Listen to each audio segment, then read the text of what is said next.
everybody, welcome back to my channel. Today's video is going to be a February favorites video. I'm just going to be talking about the products. Well, you guys know what a favorites video is, but what you may not know if you're new here is I don't typically do videos like this every single month because I try to wait until something really grabs. Most of you guys know that I'm not going to sit here and spew you with the bullshit. Excuse my French, but it is what it is. So needless to say, this month I do have some products that I'm like, excuse me, can we talk? Like oh my god. Okay, I think my last favorites was November, December month. I don't remember. Let's start with the most obvious, this Lip Honey. Today I know I'm looking like a watermelon. It was completely the look I was going for, if you are wondering. And today I'm going to be talking about the Anastasia Beverly Hills liquid lipsticks. This product, you guys, ladies and gents, the males that do watch my videos, this is a product that completely lives up to the hype, completely. Now, the only thing I did a full swatch and review. I will link that video down below if you have not seen it, and I was just giving my thoughts on them. I do want to take back one thing that I did say in the review, and that was the neons. Initially, as I'm trying the swatches on in the video, they look really, really good on camera. However, the neons do kind of look a little patchy. Like, I'm wearing Karina. Karina's my absolute favorite. It is like, actually I put on Party Pink first because I wanted to bring in some blue undertone, and then I put Karina on top. And Party Pink is like a true fuchsia pink. Usually this is not the color I would be caught dead wearing outside my house, but I wanted to mix the two. I'm like a huge lover and fan of mixing colors. So that's what I'm wearing today. The neons, you do kind of have to really layer on so that they don't look patchy, but on camera in pictures they look phenomenal, flawless, absolutely flawless. In person it may look a little girl, you need to put some lip balm on. Usually that's what I do. I just put on 2 layers. It is important to layer them, but that's only really a problem that you have with the neon colors. With the dark colors, you don't really have to worry about that so much. That's just something that I noticed later on upon wearing a few of the other ones more often that I did. It's something that I didn't really notice when I was doing the review because I'm looking at the products on camera and I just didn't notice it. But I wanted to note that. So of my other favorites, Karina is definitely my favorite. Beautiful, beautiful neon coral bright pink. That's the bright pink for girls like me who don't like bright pink. I love that color. Sad Girl. Very much so worth the hype. It is this beautiful maroon color. It's got like metallic glitter. Like it totally like throws you for a punch. Like you just don't expect the finish to look like that when you see a dark maroon. We're just so used to seeing this matte, vampy, but it's got metallic, it's got glitter in it, and it's freaking gorgeous in pictures. Let me go ahead and just put a picture so y'all can get it. You can understand where I'm coming from with that. Pure Hollywood is probably looks like every black girl's worst nightmare, but I love it. I absolutely love it. This is as light as it gets for a nude pink for chocolate girls, but if you're just not really into that look with nude pinks, my favorite lip combo at the moment is mixing it in with Vamp. Now Vamp on its own is okay. It's pretty. I mean, it is beautiful. It is a beautiful color, but these two together gives you like the perfect matte pinky rose color. Beautiful. They're long. They are absolutely long wearing, and I just love them, love them, love them. I don't want this to become another Anastasia Beverly Hills review, so I'm just gonna leave it at that. So I have like the perfect mix of some drugstore. Actually, this is a lot of drugstore stuff. I'm gonna try to keep it very quick because I do have quite a few bit of products to talk about. Another product that I've been hearing a lot of on YouTube lately is the L'Oreal. Is this L'Oreal? This is L'Oreal Miss Manga Mascara.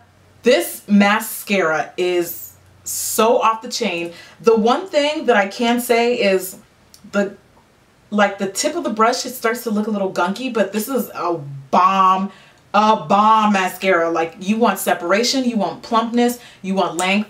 Ms. Manga, honey, Ms. Manga. I'm wearing it right now on top of Dior Show, but on its own, and it's very rare that a mascara, like I'm just drawn to using one mascara on its own. I'm a huge fan of layering mascaras as well. That mascara performs. That mascara is bomb. I will be continuously buying that mascara. I probably should have talked about this next product after I talk about the liquid lipsticks. It's another Anastasia product, but the Brow Wiz was highly, because I kept mentioning to you guys how I wanted to try a new brow pencil. And everyone was like, Brow Wiz, Brow Wiz, Brow Wiz, Brow Wiz. And I'm thinking, it's probably just another damn pencil. Like, what's the difference? But this pencil, I mean, it just strokes the most beautiful, the shade I use is chocolate, by the way. Beautiful soft brown, gives great definition to the brows without being too overpowering. In my opinion, this is the brow pencil for people that are afraid of using brow pencils because they're a little more heavy-handed. And if you're darker like me, I think that chocolate would be like a great, I believe they have a shade darker that's ebony, and I did try to swatch quite a few of them to get a fair judgment of which one I would like better. And ebony to me was a little on the darker side. So if you like a stronger brow, you might like ebony. Someone like me who likes a teensy bit of a more, I mean, I guess you can say a natural brow. You can definitely pull off the natural brow with this pencil. But I just like my brows to be more daytime wearable. That's what it is, daytime wearable. Brow Wiz, 2 thumbs up on my end, and I am wearing it now with the Dip Brow Pomade. This next foundation completely blindsided me. I did not think I was going to be as much of a lover and fan of this foundation as I am now. And there are some drugstore products that, to be completely honest with you guys, sometimes I'll just try them out or play around with them just because they're recommended to you guys. But this is with the exception of another drugstore mascara, this is the only other drugstore foundation that I use like voluntarily. Like, it has a front seat on my makeup kit, okay? That is the Maybelline Fit Me foundation, matte, emphasis on matte poreless, because y'all know, if anybody has seen my top products I regret buying, the regular Fit Me formula was awful, trash, garbage to me. I have oily skin, not ideal for my skin type, not ideal for those of you guys that can't, like, are looking for something that's going to control shine. Fit Me was not the one. They recently came out with the Matte Poreless, and everyone was like, oh, Jackie, you should try it. It's really good. Let me tell you something. Excuse my French. So help me God. But if this foundation was as bad as the original Fit Me, I was ready to lay their ass out for this foundation. But hey, Maybelline, you did that. You did. I am so proud of you, Maybelline. Now, the only thing that I do want them to work on is more shades. I was talking about this foundation on Instagram, and a couple of you guys had commented, oh, they don't really have the shades together, blah, blah, blah. I wear 355. This is coconut. Beautiful finish. Does not oxidize. Not too red. Not too yellow. It's perfect. Perfect. Like, I could not be more satisfied. If you start competing with my high-end foundations, it says a lot. That says a lot. And Maybelline has been doing that. So the Fit Me Matte Poreless, for those of you guys that have oily skin types, even maybe normal might be able to pull them off. It just cannot be any more flawless. Flawless. And I've seen all the other people that I've seen that have reviewed this foundation. I'm like, that looks, I don't know if you are seeing what I'm seeing in your video, ma'am, Glam Life Guru, because Glam Life Guru also recently reviewed this foundation or did like a first impressions, and I was just like, that has got to be the most beautiful foundation. Very rare that as a dark-skinned woman that I'm able to find foundations that are just not too red, and I really want them to step it up. So I've been tagging Maybelline in my posts, and I've been having you guys tag them in my posts. Maybelline, Maybelline, more shades, more shades. We'll see if we can work some magic. So, okay. That's enough Maybelline. I'm gonna leave it at that. So the next thing is a new primer I've been trying. I did not think anything could get better than the Benefit Professional, but I found something better. This is the Becca Ever Matte Poreless. Woo! This is the primer that I've been using before all my tutorials, which unfortunately would explain, like, it does give kind of like a white, it looks like, for those of you guys that are the old school Milk of Magnesia users, hold on, let me just address this here situation. Okay, so for those of you guys that know what that look, that film, it kind of gives that, but that alone should tell you that this is different from other primers because it just spackles right on top of the skin. Your foundation is not going anywhere. And a couple of you guys have recommended the Hourglass Primer. I cannot imagine how it can get any better than this, but I don't know. I guess I'm just gonna have to try it. I do like having pores, though. I must say that. So I try not to get too deep into trying to control or force the oil into not existing. I do think a little oil and shine is good, but for those of you guys that are looking for something all day wearable, minimal blotting, this one is it. It is quite quite the penny pincher. It is very expensive. I want to say I paid like $39 for it. However, when we're talking about a product that's expensive but still delivers, it doesn't get any more deliverable than this. I would highly, highly recommend it. And the next thing I did not expect to like as much because I was never really a big believer in setting sprays, but my Urban Decay All Nighter setting spray is almost gone. I have been using this like every other day and I really, really do actually like it.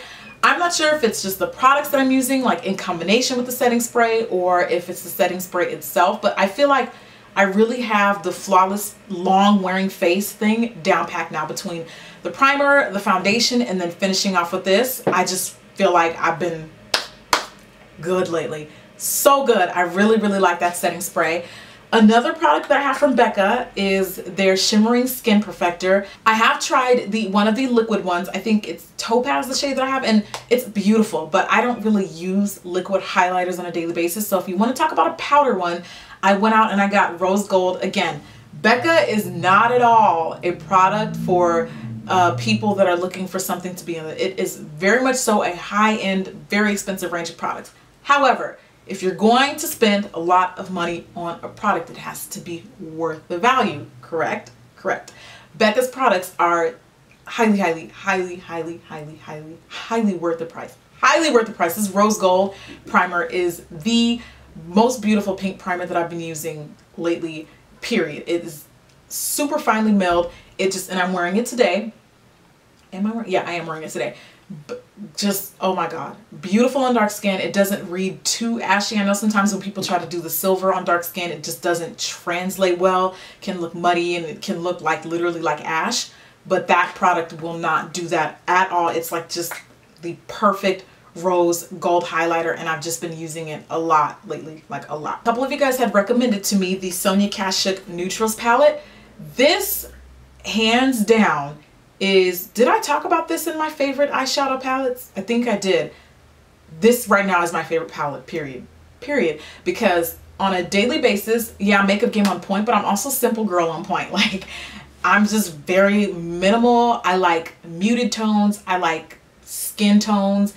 I really, really just love that neutral look every day. I can work the neutral look, and like neutral can actually be on point, and I can make neutral work in 50 million different ways. You have no idea how many ways I can use this product and how many ways I have used this product. It is literally like it's got a shade for every single person on this planet. You've got the perfect black, you've got skin tone shades, flesh, transition colors, beautiful matte, like those coconut like lid colors. Just the pinup look that I recently did was created using this palette. The shadows are way more pigmented than I expected them to be, and it's just a beautiful, beautiful palette, and I'm grading it based on how versatile it is, how many people can use it, and how well I did not expect it to perform. The shadows just blend like creamy, beautifully buttery, and that is pretty much all the products that I wanted to talk about today. There were a few more, but I'm thinking about doing dedicated reviews for those particular products, and also I didn't want this to be like a super long-winded video.